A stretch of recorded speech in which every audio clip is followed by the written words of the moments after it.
Hello students, अभी जो हम टॉपिक लेने जा रहे हैं दैट इज अर्थ जियो कहो या टेरेस्ट्रियल मैग्नेटिज्म। अर्थ मैग्नेटिज्म, जियो मैग्नेटिज्म और टेरेस्ट्रियल मैग्नेटिज्म। यानी अर्थ जो दिखाता है वो मैग्नेटिज्म दिखाता है, यानी एज अ मैग्नेट भी बिहेव करता है। ठीक, तो उसकी कुछ पहले थ्योरीज थी, लेकिन आज तक कोई थ्योरी जो है वो परफेक्ट नहीं है, मतलब अभी इवॉल्व हो रही है। ठीक है ना, तो मैं उसकी थोड़ी आपको बैकग्राउंड दूंगा, क्या क्या ऑरिजिन बता रहे थे।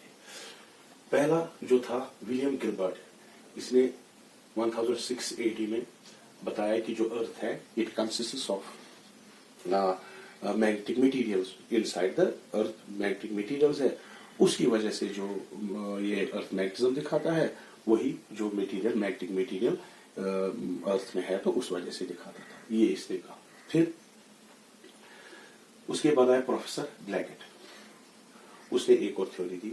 उसने कहा कि जो मैटर है, every matter is made of electrons and protons. ठीक, चार्जड पार्टिकल्स हैं।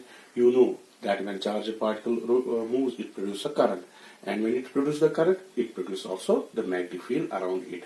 तो इसने कहा जो मटेरियल इसमें है protons electron, due to rotation of earth, ये जो प्रोटॉन्स इलेक्ट्रॉन्स होते हैं ये भी मूव करते हैं, इस वजह से सर्कुलेटिंग करंट्स पैदा हो जाती हैं। सर्कुलेटिंग करंट की वजह से मैग्नेटिक फील्ड पैदा होता है, वही अर्थ दिखाता है। ठीक, फिर इसको भी परखा गया तो ये सच साबित नहीं हुआ, तो इसको भी डिस्कार्ड किया गया। उसके बाद एक और आई कॉस्मिक रेज थ्योरी। ठीक, कॉस्मिक रेज क्या होती है? जो टेरेस्ट्रियल एक्स्ट्रा टेरेस्ट्रियल ऑब्जेक्ट से एक किस्म की रेज आती है, पार्टिकल्स आती है, रेज आती है, तो वो जो एटमॉस्फेयर में जो गैसेस हैं या आयन्स हैं एटमॉस्फेयर में, उनके साथ टकरा के उनमें आयनाइजेशन पैदा करती है। जब आयनाइजेशन पैदा करती है, क्योंकि अर्थ रोटेट होता है अपनी एक्सिस पे, वो जो आयन्स पैदा हो जाते हैं वो भी उसी के साथ सर्कुलेट करते हैं अर्थ की रोटेशन के साथ। तो जब रोटेशन हो गई तो वो कहता था कि चार्जेस भी उसी के साथ रोटेट हो रहे हैं। तो जब रोटेट हो रहे हैं तो वो रोटेटिंग चार्जेस या moving charges produce current, and currents produce magnetic field. तो इसकी ये थ्योरी थी कॉस्मिक थ्योरी। ठीक, उसके बाद ई ब्लड, एक यूएसए का साइंटिस्ट था, उसने एक थ्योरी दी जिसको डायनेमो इफेक्ट भी कहा जाता है। इसको डायनेमो इफेक्ट भी कहा जाता है। तो आज तक इसी को बिलीव करते हैं, लेकिन ये भी परफेक्ट थ्योरी नहीं है। तो इसमें उसने क्या कहा था? उसने कहा inside the earth we have a molten matter, है ना, क्योंकि अर्थ का जो इंटीरियर है बहुत हॉट है, वहां पत्थर है, जो भी मटेरियल है वो इन मोल्टेन स्टेट है। जब मोल्टेन स्टेट में होते हैं और अर्थ रोटेट करता है, जो ये जब ये मूव करता है, ये अंदर से समझो एक समंदर, एक दरिया जैसे है, समंदर जैसा है, किसका? मोल्टन, जनरली वो आयरन एंड निकल, एंड तो जब अर्थ रोटेट करता है ये भी साथ साथ मूव होते रहते हैं, आयरन एंड निकल, क्योंकि मोल्टन फॉर्म में है तो ये फेरोमैग्नेटिक सब्सटेंसेस है। ठीक, तो ये क्या प्रोड्यूस करती हैं? Currents, due to rotation of the earth ये करंट्स पैदा करती है, और उस वजह से जो मैग्नेटिज्म है वो अर्थ दिखाता है मैग्नेटिज्म। इसकी थोड़ी सी फुटिंग इसलिए जानी जाती है, जैसे मून है, मून, इसको डायनेमो इफेक्ट भी कहते हैं। ठीक, मून जो है उसको कोई मैग्नेटिक फील्ड नहीं होता है, उसमें कोई मैग्नेटिक फील्ड नहीं होता। क्यों? उसके इंटीरियर कोर में कोई मोल्टन मैटर है ही नहीं, तो ये मैग्नेटिक फील्ड मून नहीं दिखाती है। इसी तरह से वीनस, जो उसमें उसकी रोटेशन कम है as compare to the earth rotation, तो वो वीक मैग्नेटिक फील्ड दिखाता है, यानी वीक मैग्नेटिज्म दिखाता है वो, यानी उसका मैग्नेटिक फील्ड कम है as compare to the earth magnetic field. Jupiter जो है उसमें बहुत सारा मोल्टन मैटर है अंदर से, वही आयरन निकल वगैरह, तो उसकी तो बहुत ज्यादा है और उसकी रोटेशन बहुत तेज है as compare to earth. So Jupiter जो दिखाता है वो स्ट्रॉन्ग मैग्नेटिक फील्ड दिखाता है as compare to earth. These were theories, generally ये पूछा नहीं जाता है इसके बारे में, लेकिन थोड़ा याद होना चाहिए इसके बारे में। अब रही बात, अगर मिसाल के तौर पर ये देखिए, ये नॉन मैग्नेटिक सब्सटेंस, एक मिनट देखिए, ये तो जानते होंगे, ये चार्जर है क्या? अगर इसको मैं ये इसको मैंने लटका दिया, ठीक, तो ये किसी भी डायरेक्शन में रहता है, या इस डायरेक्शन में अगर ऐसे करूं तो ऐसे रहेगा, ऐसे करूंगा, कोई पर्टिकुलर डायरेक्शन में ये नहीं रहता है। अगर इसके बदले में एक मैग्नेटिक नीडल है, कंपास नीडल जो आप लेबोरेटरी में देख, वो किसी खास डायरेक्शन में हमेशा कहीं पर भी ले जाओ, उसका नॉर्थ साउथ कहीं खास डायरेक्शन में रहता है। क्यों रहता है? ठीक है ना, क्यों रहता है ये एक किसी खास डायरेक्शन में? ये तो नहीं रहा, ये जिस डायरेक्शन में इसको मैंने रखना चाहा उसी में रहा। लेकिन मैग्नेटिक फील्ड ये जो जिस कंपास नीडल या मैग्नेटिक नीडल किसी खास डायरेक्शन में हमेशा पॉइंट करती है। वो मैं बताऊंगा किस डायरेक्शन में, वो क्यों करती है। मिसाल के तौर पर देखो, अगर ये समझो ये एक मैग्नेट है, ठीक, ये दूसरा मैग्नेट है, समझो इसका नॉर्थ पोल है, ठीक, इसका ये वाला साइड नॉर्थ पोल है। अगर मैं इसको नॉर्थ पोल लाऊं इसके साथ, इसको क्या होगा, like charge repel, like poles repel, तो ये इस पे टॉर्क पड़ेगा, ठीक, क्यों, इसको पुश करेगा, ये नॉर्थ और ये नॉर्थ जब सामने आएंगे तो इसको पुल करेगा, ये रोटेट हो जाएगा, इसमें टॉर्क पैदा होगा। या अगर ये साउथ होगा तो ये अपनी तरफ इसको खींचेगा, क्यों, इसमें टॉर्क पैदा होगा, ठीक। तो जो मैग्नेटिक नीडल है, अगर वो ऐसे मैंने रखी तो वो जाके किसी खास डायरेक्शन में ऐसे मिसाल के तौर पर रहेगी। उसको अगर मैं ऐसा भी रखूं, वापस ये इसी डायरेक्शन में आएगी। क्यों आएगी? So there must be some magnet जो इसको देता है, जो इसको किसी खास डायरेक्शन में अलाइन करता है इस मैग्नेटिक नीडल को। वही है जो मैग्नेट इनसाइड द अर्थ है। तो हम जो मैग्नेटिज्म वो पैदा करता है, तो हम क्या कंसिडर करते हैं उसमें, जो अर्थ है, समझो वो हम लेंगे स्फीयर, ठीक, तो उसमें हम कहते हैं कि एक इमेजिनरी मैग्नेट एम्बेडेड है, यानी उसके अंदर दफन है बहुत ह्यूज मैग्नेट इनसाइड दिस, ठीक। तो उसी वजह से वो मैग्नेटिज्म देखा था। और ये जो मैग्नेटिक नीडल है उसको खींचती है और उसमें टॉर्क पैदा करती है, और वो मैग्नेटिक नीडल किसी खास डायरेक्शन में किसी प्लेस पे रहती है, ठीक। बात समझ में आई? अब कुछ चीजें डिफाइन करेंगे, ठीक। तो पहले इसको रब करेंगे। तो आपने देखा कि टॉर्क क्यों पैदा होता है, क्योंकि अर्थ में, अगर अर्थ में मैग्नेटिक फील्ड नहीं होता तो मैग्नेटिक नीडल में कोई टॉर्क पैदा नहीं होता, वो किसी खास डायरेक्शन में नहीं रहती। आप बोलूंगा किस डायरेक्शन में रहेगी, पहले कुछ टर्म्स इसमें जान लेते हैं, ठीक। देखिए, ये अर्थ है, आपको पता है अर्थ की एक्सिस ऑफ रोटेशन, क्योंकि एक्सिस रोटेट करती है उस वजह से दिन और रात बनता है, ठीक है ना। तो समझो ये वो है एक्सिस ऑफ रोटेशन, ठीक है ना। तो टॉप पे इसका नॉर्थ पोल, ठीक है ना, इसको ट्रू नॉर्थ बोलते हैं। क्या बोलते हैं? True north. किसका? ज्योग्राफिक, NG, ठीक। और नीचे क्या होगा? ट्रू साउथ, यानी ज्योग्राफिक साउथ, SG, ठीक है। ये इसका सेंटर है, ठीक है। और ये रोटेट करती है from this is east, this is west, this is north and this is south. तो ये रोटेट कैसे, किस जगह करती है? सन कैसे आता है यहां से यहां, तो रोटेट करती है ऐसे वेस्ट टू ईस्ट, ठीक है। तो अपनी एस पे रोटेट करती रहती है। अब जो मैंने कहा कि एक इमेजिनरी मैग्नेट है, वो हम अर्थ में बता दें कि वो दबा हुआ है, तो वो ऐसे है,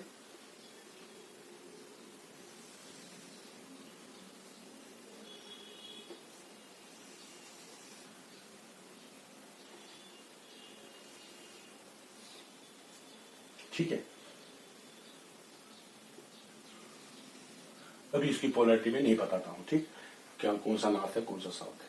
जैसे हम अर्थ की सरफेस पे मैग्नेटिक नीडल डालते हैं, वो अगर मैंने ऐसे रखा, वो ऐसे आके इस डायरेक्शन में किसी प्लेस पे, ठीक है ना, डिफरेंट प्लेस पे डिफरेंट पॉइंटिंग होती है, तो मैं एक प्लेस पे, तो ये ऐसे आता है, ठीक। इसका कौन सा पोल? नॉर्थ पोल, उसको कहते हैं नॉर्थ सीकिंग, नॉर्थ सीकिंग पोल, नॉर्थ सीकिंग या सिंपली नॉर्थ पोल।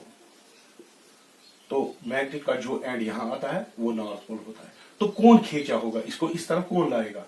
क्योंकि अनलाइक पोल्स अट्रैक्ट, तो यहां जो अर्थ में हम इमेजिनरी, ये रियल नहीं है, इमेजिनरी मैग्नेट है, उसका ये साउथ पोल है, तभी नीडल का नॉर्थ पोल इस डायरेक्शन में आएगा। इसी तरह से मैग्नेट इसका अर्थ का ये जो है, इसका नॉर्थ पोल यहां हुआ, तो साउथ इसकी तरफ आएगा, ठीक।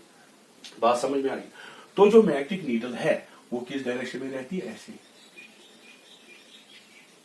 ठीक है। तो यहां पर हम क्या कहेंगे? North magnetic, NM। हालांकि जो अंदर वाला मैग्नेट है साउथ, ठीक है ना, वो है नहीं, मतलब हम मैग्नेटिक मानते हैं। तो ये जो नीचे है यहां पर साउथ, ज्योग्राफिक साउथ के साथ साउथ मैग्नेटिक SM।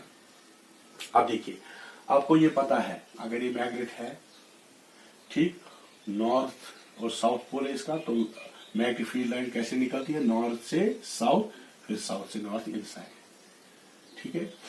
तो अंदर चली जाती है साउथ पे और नॉर्थ पे यहां आती है। लेकिन यहां क्या होता है, यहां चूंकि हम बोलते हैं मैग्नेटिक नॉर्थ, ठीक है ना, लेकिन साउथ, तो यहां लाइंस क्या है, यहां लाइंस अंदर चली जाएगी। यहां मैं लिखूंगा ये जो लाइंस है ये अंदर चली जाएगी, ठीक है।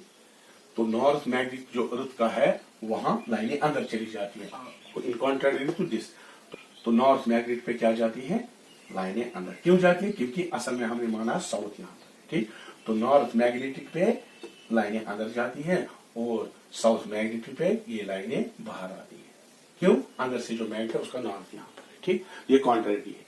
तो अगर हमारी मैग्नेटिक नीडल है तो वो कैसे रहेगी, अगर हमने लगाई तो वो कुछ ऐसे रहेगी। इसको मैं रेड से बनाता हूं, अगर दिखाई देगा तो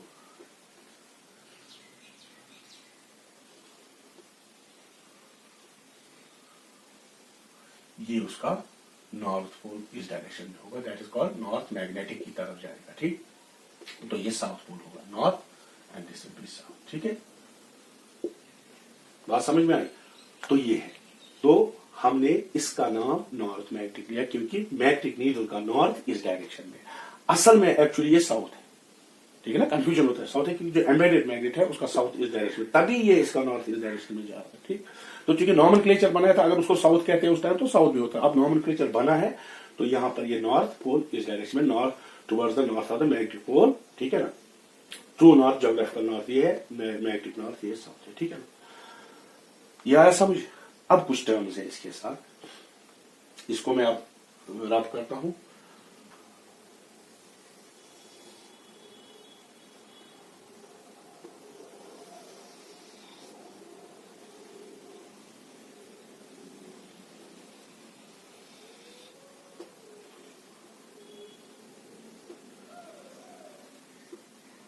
देखिए,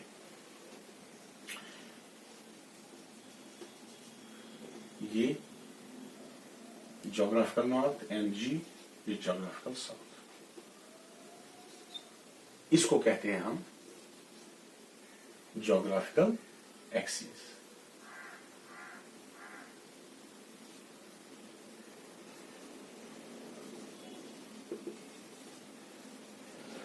ठीक है ना, a line passing through true north and south is called the geographical axis or axis of rotation of earth।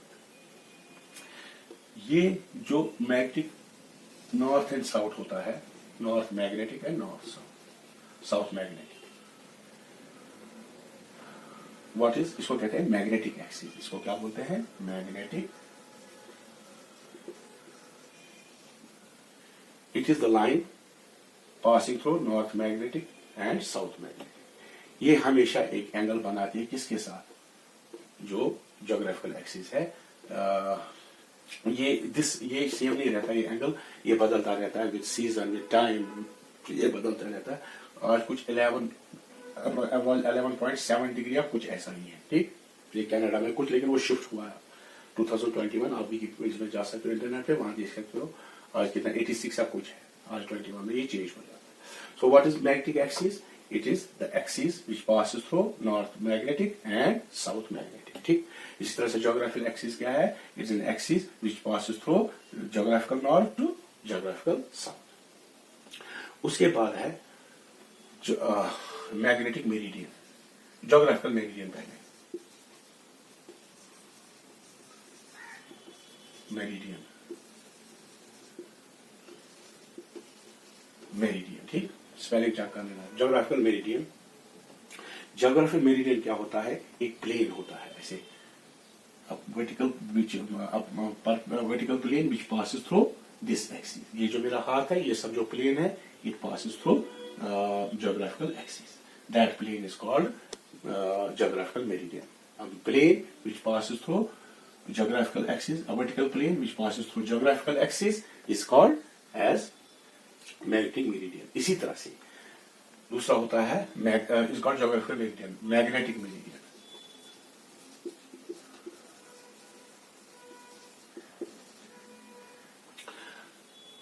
तो ज्योग्राफिकल मेरिडियन, ठीक है, ये correct, this is correct spell. Now what is magnetic meridian? It is a vertical plane passing through magnetic axis, ठीक है ना, इसको क्या कहते हैं? Magnetic axis, a vertical plane which passing through magnetic axis, ठीक है। उसके बाद आता है मैग्नेटिक इक्वेटर। मैग्नेटिक पहले ज्योग्राफिकल इक्वेटर, ये हो गया अ लाइन पासिंग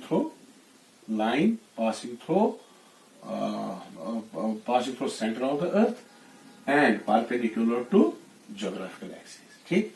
और it is a great circle, जब ये घूमेगा तो पूरे अर्थ को ऐसे घूमेगा तो एक ग्रेट सर्कल बनेगा ऐसे, अ ग्रेट सर्कल, ठीक है ना, a great circle perpendicular to the this geographical axis, ठीक। एवरी पॉइंट ऑन दिस, जो भी पॉइंट इसमें होगा, it will be equidistant from north pole और साउथ पोल, ठीक है, बात समझ में? एवरी पॉइंट, क्योंकि ये प्लेन ऐसे है, अगर ये नॉर्थ, देखिए ये पेन है, ये नॉर्थ है, तो जो भी मेरे हाथ का पॉइंट है वो इक्विडिस्टेंस है इस टॉप से, ठीक है। तो इसी तरह से great circle perpendicular to this passing through perpendicular, a great circle perpendicular to the axis of Earth's axis। उसके बाद दूसरा होता है, इसको क्या बोलेंगे हम? ज्योग्राफिकल मेरिडियन, या आप लाइन बोल सकते हो, line perpendicular geographical axis is called geographical meridian. इसी तरह से मैग्नेटिक मेरिडियन, मैग्नेटिक मेरिडियन है ये परपेंडिकुलर किसके साथ बनाता है? इसके साथ, a line perpendicular to the this magnetic axis is called magnetic meridian, or a great circle, ऐसे जो सर्कल होगा, a great circle which is perpendicular to the magnetic axis. Every point on great circle magnetic meridian, every point on magnetic meridian will be equidistant from north magnetic और south magnetic, ठीक है। ये बातें आई, तो ये दो चार चीजें थी। अब इसको हम ऐसे भी बना सकते हैं। देखिए हमने क्या कहा था, मैग्नेटिक मेरिडियन एक प्लेन है, तो ये प्लेन है, समझो ये मैग्नेटिक मेरिडियन है, यानी ये वाला प्लेन जो इसमें चला जाता है, ठीक, मैग्नेटिक मेरिडियन MM। अब ये जो ज्योग्राफिकल मेरिडियन है वो कुछ एंगल पे ऐसे है, मिसाल के तौर पर ये ज्योग्राफिकल मेरिडियन, इसको मैं ब्लैक से बनाता हूं, देखिए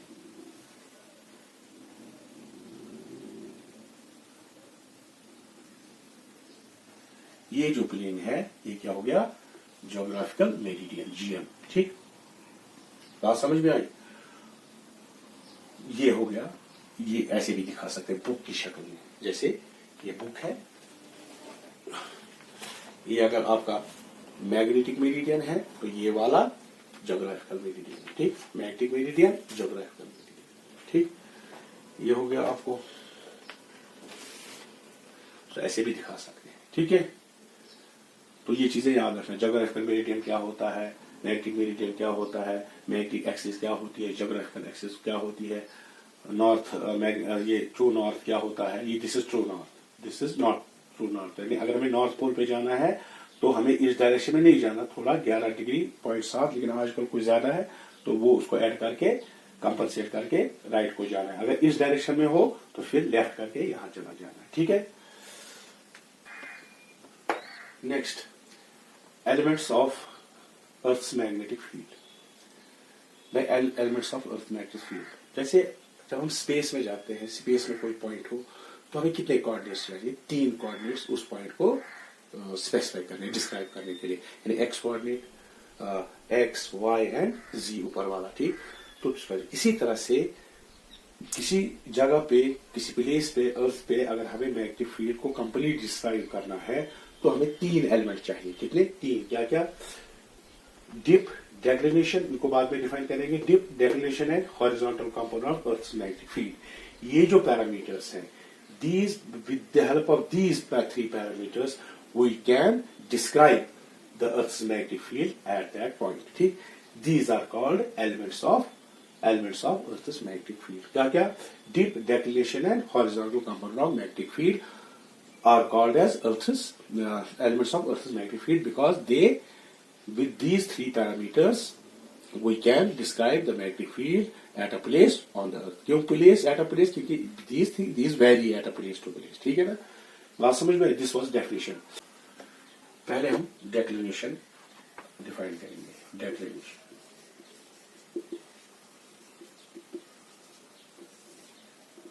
इसको डी से भी लिखते हैं, कुछ बुक्स कुछ अल्फा कुछ थीटा वगैरह से लिखने के क्या एंगल है. What is it? It is an angle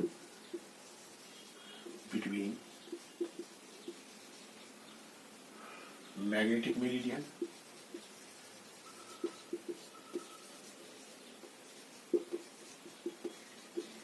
and geographical meridian.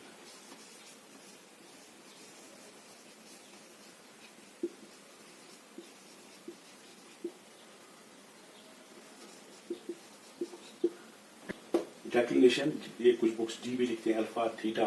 It is the angle between magnetic meridian and geographical meridian, या angle between the magnetic axis लिखो आप इधर, एंड जियोग्राफिकल एक्सिस. ठीक है.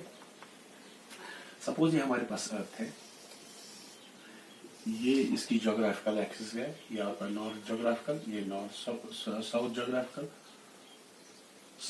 जियोग्राफिकल, ये आपको पता है दिस इज जियोग्राफिकल एक्सिस. तो ये अगर आपने नीडल रखी, मिसाल के तौर पर आपने नीडल की डायरेक्शन यही रही, उसका नॉर्थ पोल इस डायरेक्शन में, तो ये जो लाइन एक्सिस यहां से जाएगी, ये हो गया नॉर्थ मैग्नेटिक, ये हो गया साउथ मैग्नेटिक. ये जो एंगल एट अ प्लेस बनता है, ठीक, ये समझो यहाँ पर मैग्नेटिक नीडल है, इसको मैं रेड से दिखाऊंगा.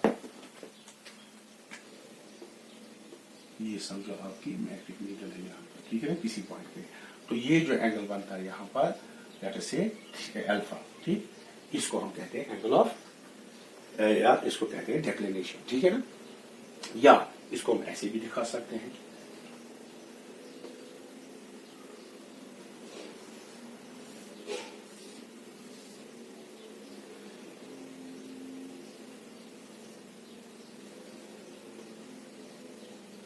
ठीक है. अगर ये जियोग्राफिकल मेरिडियन है, ये मैग्नेटिक मेरिडियन है, तो अगर हम मैग्नेटिक नीडल को ऐसे सस्पेंड करें, ठीक है, ये मैग्नेटिक नीडल, ठीक, तो इसका ये नॉर्थ मैग्नेटिक है और ये नॉर्थ जियोग्राफिकल है. ठीक. अब ये मैग्नेट, अगर मैंने इस जियोग्राफिकल मेरिडियन में, तो ये ऐसे नहीं रही, मैग्नेटिक नीडल किस डायरेक्शन में जाएगी, इसके पैरेलल. ठीक. तो ये ऐसे नहीं जाएगी, ये ऐसे जाएगी, आपकी नीडल कुछ ऐसे रहेगी.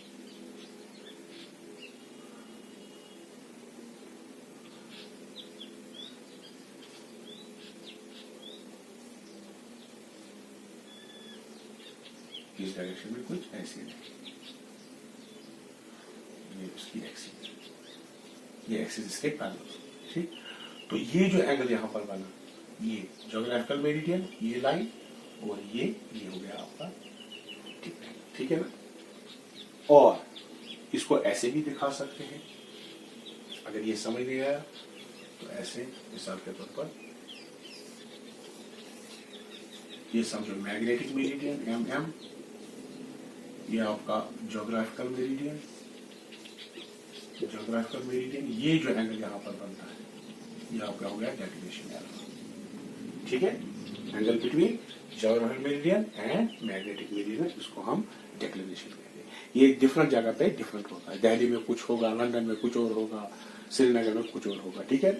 So this is magnetic meridian. जो है डिप और मैग्नेटिक इंक्लिनेशन, डिप भी इसको कहते हैं, magnetic delta. Suppose we have here a magnetic meridian, ठीक, एमएम लिखूंगा मैं. यहां से है आपका जियोग्राफिकल मेरिडियन. इस डायरेक्शन में समझो ये आपका नॉर्थ मैग्नेटिक है और ये नॉर्थ, तो ये साउथ मैग्नेटिक है. अब आपके पास एक नीडल है जिसको आपने हैंग किया है, अच्छा, जो यहां सीलिंग से हैंग किया, और ये ऐसे free to rotate in both in this direction as well as horizontal plane में, यानी जो नीचे जिस पे मैं खड़ा हूं उस प्लेन में भी मूव कर सकती है और वर्टिकल प्लेन पे भी ऐसे, ठीक, ऐसे भी कर सकती है, ऐसे अप डाउन, या इस प्लेन में जो नीचे वाला प्लेन है इस प्लेन में भी होगी और इस प्लेन में भी। अगर मैंने मैग्नेटिक नीडल समझो ये है, यहां पर मैंने हैंग की है, कभी नहीं दिखा रहा हूं मैं, तो अगर वो ज्योग्राफिकल मेरिडियन पे आ गई, क्या वो इसमें रुकेगी? ज्योग्राफिकल मेरिडियन नहीं, ये कहां करेगी अलाइन?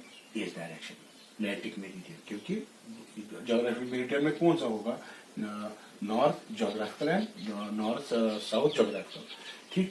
तो ये जो मैं हैंग करने जा रहा हूं वो इसमें इस प्लेन में नहीं रहेगी, क्योंकि वो मैग्नेटिक मेरिडियन में हमेशा रहती है। अब मिसाल के तौर पर समझो जब हैंग मैंने किया,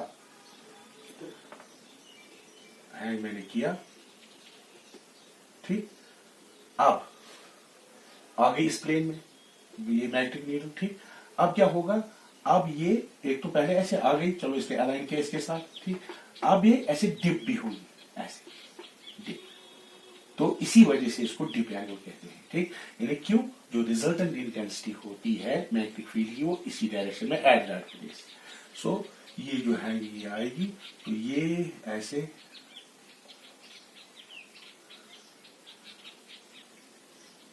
इसका ये नॉर्थ पोल है, ठीक। तो इस डायरेक्शन में आएगा। सो ये कितनी हुई? ऐसे थी मैग्नेटिक मेरिडियन, तो फिर ऐसे, तो ये इस हॉरिजॉन्टल डायरेक्शन, ये हॉरिजॉन्टल है डायरेक्शन, इसके साथ देखो फिर ये ऐसे में दिखाता हूं, ये मैग्नेटिक मेरिडियन के साथ है, ठीक, आ गई, ठीक, इसके अलाइन में। लेकिन चूंकि मैग्नेटिक नॉर्थ इस साइड में, तो इससे क्या होगा? एक इसमें ऐसे डिप आएगी, ऐसे देखो, ये समझो ऐसे है, तो ये जो मैग्नेटिक नीडल है ये समझो ये horizontal direction of the this ये जो प्लेन है, ठीक है ना, मैग्नेटिक मेरिडियन। तो अब जब ये फ्रीली रोटेट, क्योंकि मैंने कहा ये दो ऐसे भी रोटेट हो सकती है और ऐसे भी, इस प्लेन में भी और इस प्लेन में, तो ये जो पेन है समझो ये ऐसे डिप हो गया, तो ये बन गया ना हॉरिजॉन्टल डायरेक्शन, और इसमें चूंकि ये डिप हो गई नीडल, इस चीज को डिप एंगल पे कहते हैं, मैग्नेटिक इंक्लिनेशन। तो ये जो एंगल होगा ना, तो इसको कहते हैं dip angle. So what is dip angle? It is the, तो जो देखिए ये कहां, ये जो अलाइन करेगी resultant direction of the magnetic field, earth magnetic field, इसको लिखेंगे बीई, उसका magnitude that will be in this direction, okay. So the dip at a place, क्योंकि ये भी वैल्यू का place is defined as the angle between horizontal direction of horizontal direction of magnetic meridian, mm लिखूंगा, and the result है horizontal direction of the magnetic field, इसमें ऐसे लिखूंगा, the as the angle between the horizontal direction of Earth's magnetic field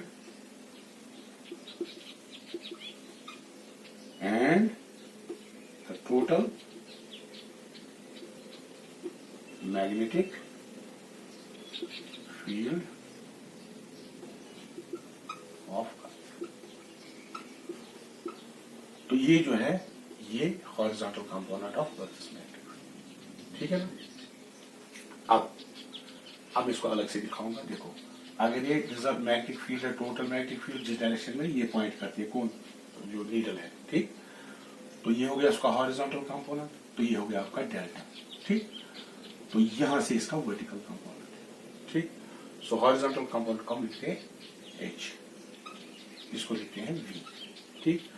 so what will be now, अगर हम यहाँ triangle इसके perpendicular डालेंगे, ये हो गया ये, इसको थोड़ा बड़ा बनाएंगे, तो इस ट्रायंगल में ये बेस है, ये परपेंडिकुलर है, ये हाइपोटेन्यूज है, तो h डिवाइडेड बाय, देखिए base divided by hypotenuse, BE total magnetic field is equal to cos of delta, cos of inclination, और h will be equal to be cos of delta, यानी horizontal component of earth magnetic field is total intensity of the magnetic field into cosine of the angle of this dip, ठीक। इसी तरह से ये हो गया perpendicular, देखो v vertical component, v is equal v निकलेगा हमें इस ट्रायंगल से बीई साइन डेल्टा। ठीक, अगर इन दो को हम डिवाइड करेंगे फर्स्ट एंड सेकंड, एक और रेशियो निकलती है H V by H is equal to tan delta. ठीक है, ये एक और है। दूसरा, इसको स्क्वायर और ऐड करो, square and adding, so it will be H square plus V square will be equal to BE square और BE will be equal to under root of H square plus. ठीक है, क्योंकि इसको H square करेंगे तो ये H root 1 बनेगा, तो हमें ये निकलेगा। अब जो ये डिप एंगल वो किससे मापा जाता है, उसको हम बोलते हैं डिप सर्कल। उसमें जो ये बनाया मैंने, उसमें एक मैग्नेटिक नीडल होती है capable of rotating in vertical plane. ये बोर्ड मेरा वर्टिकल प्लेन है, जिसमें मैं खड़ा हूं वो हॉरिजॉन्टल प्लेन। ऐसे ये नहीं मूव करती है, ऐसे, ठीक, इन दिस डायरेक्शन, ऐसे तो ऐसे बोर्ड पे। तो ये जो हॉरिजॉन्टल है इक्वेटर का है, तो इक्वेटर में एंगल होता है, क्योंकि वो जब ये डिप एंगल वो रहती है, क्योंकि मैग्नेटिक फील्ड की लाइन जो अर्थ से निकलती है वो ऐसे होती है। तो यहाँ डिप सर्कल अगर रखेंगे, पहले डिप सर्कल को कहाँ रखना होता है, इन मैग्नेटिक मेरिडियन, तब फिर हम डिप मेजर करते हैं। अगर इसमें रखेंगे ज्योग्राफिकल मेरिडियन में, फिर वो ट्रू, वो अपेरेंट डिप देगा। ठीक है ना, वो वेरिएशन वो भी समझाता हूँ बाद में। तो ये इक्वेटर है, इक्वेटर पे ये ऐसे रहेंगे। ठीक, तो एंगल इक्वेटर पे यानी डेल्टा डिप 0, ये आपका डिप एंगल हो गया डेल्टा। ठीक, अगर यहाँ ऐसे सुई है। पोल्स पे क्या होता है 90 डिग्री, यहाँ साउथ पे ये नॉर्थ पोल है। ठीक, साउथ पे होता है 90 डाउन और नॉर्थ पे यहाँ होता है 90 अप। ठीक है ना, तो इक्वेटर पे 0। तो इसी तरह से अगर हमें इनमें से हम निकाल सकते हैं, मिसाल के तौर पर अब हमें निकालना है horizontal component, horizontal component at pole. ठीक है ना, तो at pole delta is 90 cos 90 is 0, तो हॉरिजॉन्टल कंपोनेंट 0 होगा। ठीक है, इसी तरह से वर्टिकल कंपोनेंट क्या होगा, वर्टिकल कंपोनेंट देखो, vertical component delta sine delta is 90, that is 1, that is equal total magnetic field intensity. ये कहां हो गया, पोल्स। अगर हम जाएंगे कहां, इक्वेटर पे, तो इक्वेटर पे थीटा 0 है, so cos 0 will be 1, h will be equal to, ये कहां है, इक्वेटर पर। कौन सा, मैग्नेटिक इक्वेटर। ठीक है, so at equator v is equal to B, ये cos delta 0, that is 1, that is h is equal to total magnetic field. So this will point in the direction of the total magnetic field and v will be 0 because sine 0 is 0। ठीक, हाँ, तो ये जो अभी हमने dip का value निकाला था, ये जो horizontal v by H tan delta, ये डेल्टा जो टैन डेल्टा जो है, this is true dip. True dip कब, जब ये आपका डिप सर्कल मैग्नेटिक मेरिडियन में हो। ठीक, मिसाल के तौर पर ये जो बोर्ड है मैग्नेटिक मेरिडियन है, तो इसमें ये डिप सर्कल है, ये ऐसे घूमता है इसमें। लेकिन अब मैंने डिप सर्कल जो वो बॉक्स में होता है पूरा, तो हमने ऐसे ले लिया, तो अब वो इस प्लेन में नहीं है, अब वो किसी और प्लेन में है। तो अब वो जो डिप शो करेगा वो उसको कहते हैं अपैरेंट डिप। उसको क्या कहते हैं, अपैरेंट डिप। तो if dip circle is not in magnetic meridian, then the dip that it shows, dip circle shows, is called apparent dip. ठीक, तो वो हम कैलकुलेट करेंगे, ये कभी पूछा जाता है न्यूमेरिकल्स वगैरह में, तो उसकी रिलेशन भी निकालेंगे। देखिए, अपैरेंट डिप डेल्टा डैश, ठीक है ना। देखिए क्या होता है, मिसाल के तौर पर ये आपका मैग्नेटिक मेरिडियन है, मैग्नेटिक मेरिडियन है, ठीक है, और ये आपका ज्योग्राफिकल मेरिडियन है। ठीक है, तो जब डिप सर्कल हो, डिप नीडल होती है, तो इस डायरेक्शन में क्या करते हैं वो, ये होता है आपका ट्रू डिप। ये क्या होता है, हॉरिजॉन्टल कंपोनेंट एच, जो भी हमने कर दिया। अब समझो एक प्लेन है, इसको मैं रेड से दिखाऊंगा। अब हमने डिप सर्कल इस प्लेन में ले लिया, ठीक, इस प्लेन में। ठीक, तो अब जो एंगल वो हॉरिजॉन्टल से, मिसाल के तौर पर ये चला फाई, हॉरिजॉन्टल इसने डायरेक्शन 5 बना दी। अब जो ये वेक्टर है यहां पर, तो यहां से अब इसको, ये जो यहां से मैं परपेंडिकुलर डालूंगा, तो ये जो कंपोनेंट होगा, तो ये एच था, मिसाल के तौर पर इसने यहाँ फाई बना दिया, तो ये क्या बनेगा, एच कॉस फाई, ये कंपोनेंट। ठीक है, वर्टिकल कंपोनेंट जो होगा वो सेम होगा, क्योंकि वो vertical same, there will be no change in the vertical component. बात समझ में आई। हमने इस प्लेन में डिप सर्कल को रखा, तो उसका हॉरिजॉन्टल ये है, तो उसका horizontal component H cos theta, पहले एच था तो अब क्या बन गया, इसकी आप निकालो, देखिए ये एच फाई है यहाँ पर, so this will be H cos phi. ठीक है ना, क्योंकि ये वेक्टर देखिए, ये वेक्टर एच है, ये दूसरा रेड कलर का जो मैंने बना दिया, तो मैं रेड कलर का ही बनाता हूँ। ठीक, अब डिप्स इसमें तो ये उसका हॉरिजॉन्टल है, तो अगर मैं यहाँ से परपेंडिकुलर डालूँ, ये अगर फाई है तो ये हो गया, ये अगर एच है तो ये H phi, H cos phi. ठीक है, तो ट्रू डिप अभी हमने देखा था tan delta is equal to vertical by horizontal. अब हमारा वर्टिकल तो सेम कंपोनेंट है, उसमें कोई चेंज नहीं है, नो चेंज, लेकिन हॉरिजॉन्टल कंपोनेंट क्या बना, एच कॉस फाई। तो अगर वहां अपेरेंट डेल्टा, मतलब अपेरेंट मैंने ये tan डेल्टा था, ठीक, अपेरेंट डिप है tan डेल्टा डैश, यानी डेल्टा डैश है अपेरेंट डिप, जो अब डिप सर्कल दिखाता है इस वाले प्लेन में, नॉट इन मैग्नेटिक मेरिडियन, इसमें नहीं। तो that will be vertical, that is v divide by h cos phi. ठीक, ना v अभी हमने देखा था, v किसके बराबर था, v is equal to be cos B sine delta, अभी हमने देखा था। और h किसके बराबर था, h था बीई टोटल मैग्नेटिक इंटेंसिटी, या आई भी लिखते हैं इसके बदले में, इंटू कॉस डेल्टा। ठीक, तो यहाँ वैल्यू सब्स्टिट्यूट करो, tan delta will be equal to v के बदले में क्या लिखेंगे, B sine delta divided by B cos delta by cos phi. ठीक है, तो sine delta by cos delta, that is tan delta, b and b will cancel, so this will become tan cos sin delta by cos delta, that is sin cos delta divided by cos phi, that is यहाँ पर लिखूंगा यार, tan delta new, जो new tan delta dash, tan delta dash will be equal to tan delta divided by cos phi। ये आपकी relation, this is apparent dip, that is true dip divided by cos of alpha. What is cos of alpha? That is the angle which the horizontal component in that plane makes with the horizontal in the magnetic meridian. Okay, thank you, thank you ji.